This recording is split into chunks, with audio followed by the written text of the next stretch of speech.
два плика са скрити снимките на Елеонора и Анастасия. Ето какво усетиха някои от ясновидците за тези снимки.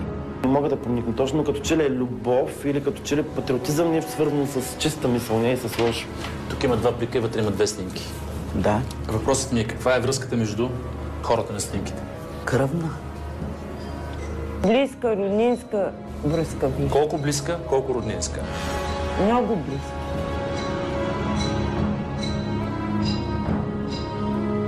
Дай ми първото, което минава през теб. Първото ми минава, че те са роднина. Тук трябва да е жена. Така, а на другата снимка? Пак виждам жена, че е тук. Не са... И колко близки са тези две жени? Отгоре ми се казва, че са сестри. Какви са били те? Майка и дъщеря.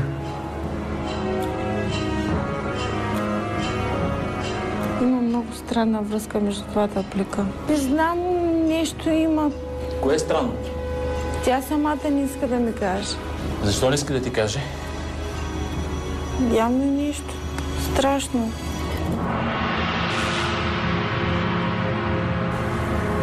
Какво ще ми кажеш за тази жена?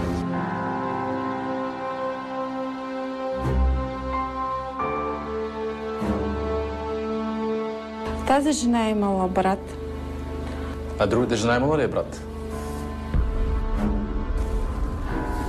Значи като че ли тази е художничката, защото има някакво по-особено излъчване при нея. И точно тази жена е, където казах за лодката. А другата? Отдолу? Тази жена отдолу е много властна. Властна е, да. Каква е връзката между тях двете?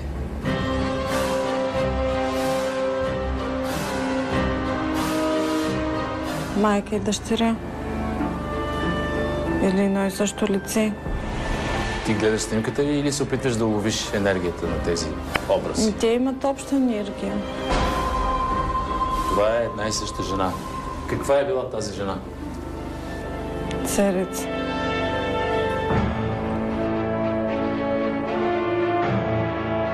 Тази жена при друго стечение на обстоятелствата е щяла да бъде.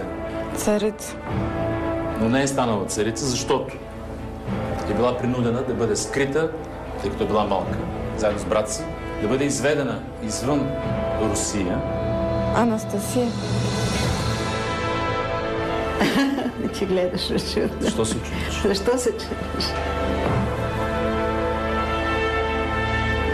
Никога не съм предполагала, че точно тя ще ми излезне, при положение, че аз я виждах там, в лодката. После... Съвпаденията продължават. Независимо един от друг и без да осъзнават каква е личността, за която говорят, няколко от ясновидците неволно свързаха съдбата на тайнствената Елеонора с изчезналата Анастасия. Разбира се, това не е края на тази мистерия, но може би е поредната част от нея. Дали Анастасия не просто е оживяла, но е прекарала по-голяма част от живота си в България. В България може да се направи ДНК тест Института по криминалистика. Има такава лаборатория. Но е редно да се направи ДНК анализа там, където е правен и анализа на родственици на царското семейство в Англия. Това е тайна, която предстои да бъде разбулена. Тайна, чието разкриване може да ни каже неподозирани факти за принцеса Анастасия.